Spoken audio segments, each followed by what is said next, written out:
पृथ्वी के गुरुत्वाकर्षण बल बराबर होते हैं वह लंगराज बिंदु कहलाता है।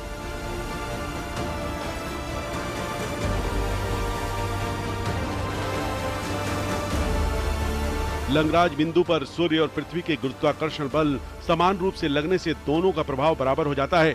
इस स्थिति में वस्तु को न तो सूर्य अपनी ओर खींच पाएगा न पृथ्वी अपनी ओर खींच सकेगी और वस्तु अधर में लटकी रहेगी।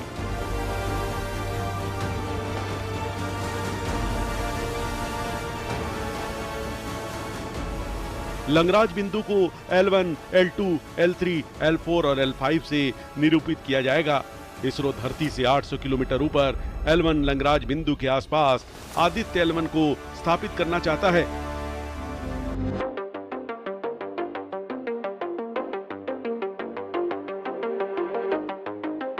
आदित्य 1 उपग्रह की मदद से सूर्य के सबसे भारी भाग का अध्ययन करेगा। इससे कॉस्मिक किरणों, सौर आंधी और विकिरण के अध्ययन में मदद मिलेगी।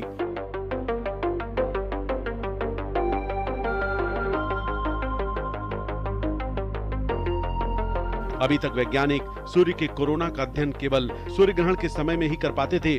इस मिशन की मदद से सौर बालाओं और सौर हवाओं के अध्ययन में जानकारी मिलेगी कि ये किस तरह से धरती पर इलेक्ट्रिक प्रणालियों और संचार नेटवर्क पर असर डालती है।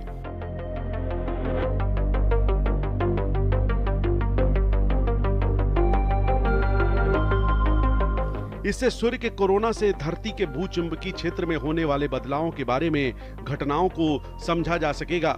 इस सोलर मिशन की मदद से तीव्र और मानव निर्मित उपग्रहों और अंतरिक्ष यानों को बचाने के उपायों के बारे में पता लगाया जा सकेगा।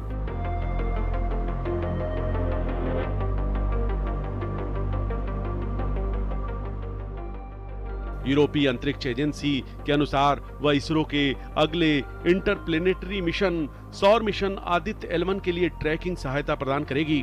All the students, teachers and all the citizens, it has integrated and we are going to land soft landing for the first time.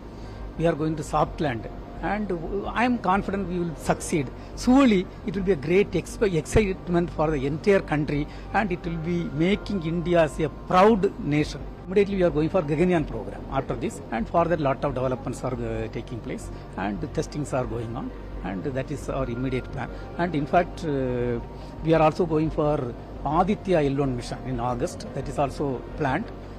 We are going to have a satellite to study the sun corona, so that is also planned. We are in the experimentation phase but it takes time to develop.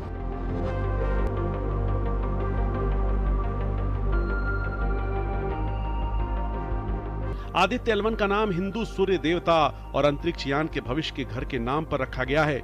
वहीं L1 पृथ्वी सूर्य प्रणाली का पहला Lagrange बिंदु है।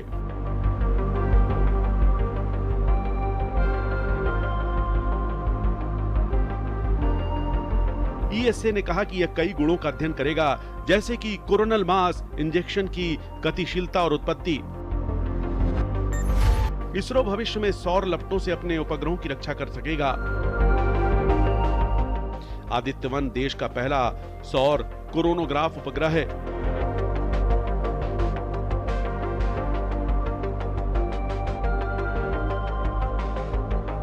यह उपग्रह सौर corona के अत्यधिक गर्म होने, सौर हवाओं की गति बढ़ने और कोरोनल मास इंजेक्शंस CMES से जुड़ी भौतिक प्रक्रियाओं को समझने में मदद करेगा।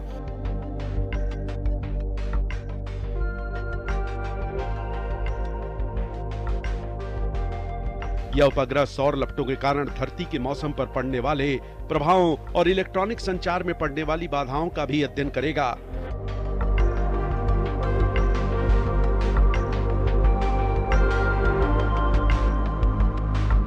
आदित्य 1 से प्राप्त आंकड़ों और अध्ययनों से इसरो भविष्य में सौर लपटों से अपने उपग्रहों की रक्षा कर सकेगा।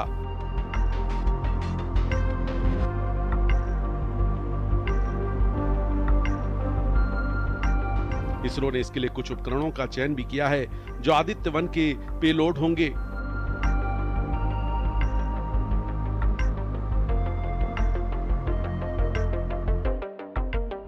इनमें visible emission line coronagraph, VILC solar ultraviolet imaging telescope, plasma analyser package, Aditya solar wind experiment, solar energy X-ray spectrometer और हाई एनर्जी एक्सरे स्पेक्ट्रोमीटर शामिल हैं।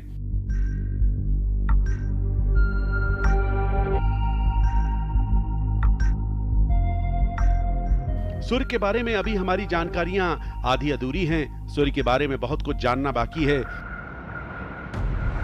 अभी सोलर कॉर्निया के बारे में वैज्ञानिक ज्यादा नहीं जानते हैं। ज्वालाएं कब आएंगी इसका हमें आइडिया भी नहीं है। इस मिशन से सूर्य के बारे में काफी जानकारी मिल जाएगी।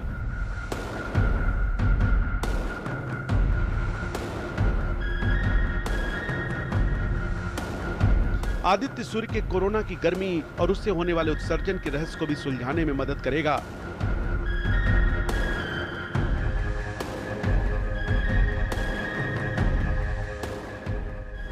सूर्य कोरोना का टेम्परेचर लाखों डिग्री है।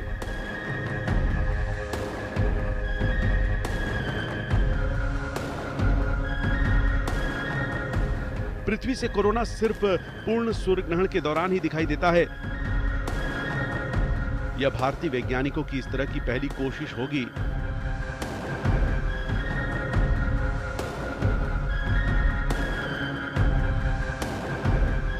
कोरोना के अध्ययन से सोलर एक्टिविटी कंडीशन के बारे में अहम जानकारियां मिल सकेंगी।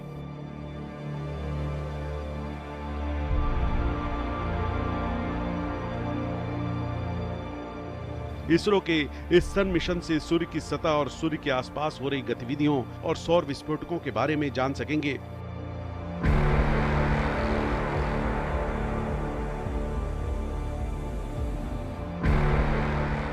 अब तक हम धरती से अलग अलग स्थानों से 12-12 घंटे ही सूर्य पर होने वाली ग्रही गतिविधियों का अध्ययन कर पाते थे।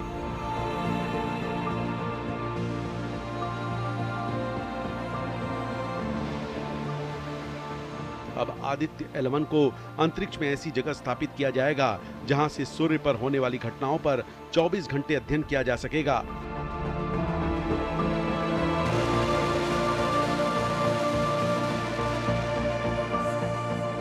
आदित्य L1 की कक्षा पृथ्वी और सूर्य से दूरी की तुलना में पृथ्वी से यदि 1% रहेगी तो सूर्य से 99% होगी। संभावनाओं के नए द्वार। आदित्य के प्रक्षेपण के बाद निसंदेह अंतरिक्ष के क्षेत्र में भारत की दखल और बढ़ जाएगी। सूर्य मिशन बहुत महत्वपूर्ण है और वैश्विक अंतरिक्ष अनुसंधान के क्षेत्र में अपनी तरह का एक विशिष्ट मिशन है। इसलिए इसरो के वैज्ञानिकों को इस मिशन से भारी उम्मीदें हैं। अब तक सिर्फ अमेरिका, यूरोपीय अंतरिक्ष एजेंसी और जापान ने सूरज के अध्ययन के लिए स्पेसक्राफ्ट भेजे हैं। इस मिशन की सफलता इसरो के लिए संभावनाओं के नए दरवाजे खोल देगी। सूरज के अध्ययन से क्या फायदा होगा? इस मिशन के जरिए सूरज के बारे में इंसान बहुत ज्यादा जान पाएंगे। दरअसल पृथ्वी सहित हर ग्रह और सौरमंडल से परे एक्सोप्लैनेट्स होते हैं और यह विकास अपने मूल तारे द्वारा कंट्रोल होता है। यही वजह है कि सौर मौसम और वातावरण जो सूरज के अंदर और आसपास होने वाली प्रक्रियाओं से निर्धारित होता है, पूरे सोलर सिस्टम को प्रभावित करता है। यहाँ तक कि सोलर सिस्टम पर पड़ने वाले प्रभाव उपग्रह की कक्षाओं को बदल सकते हैं। इसे ऐसे समझिए कि इनकी वजह से पृथ्वी पर इलेक्ट्रॉनिक संचार बाधित हो सकता है। इन्हीं है पृथ्वी पर आने वाले तूफानों के बारे में जानने और उन्हें ट्रैक करने और उनके प्रभाव की भविष्यवाणी करने के लिए निरंतर सौर अवलोकन की आवश्यकता होती है। इसलिए सूर्य का अध्ययन किया जाना महत्वपूर्ण है।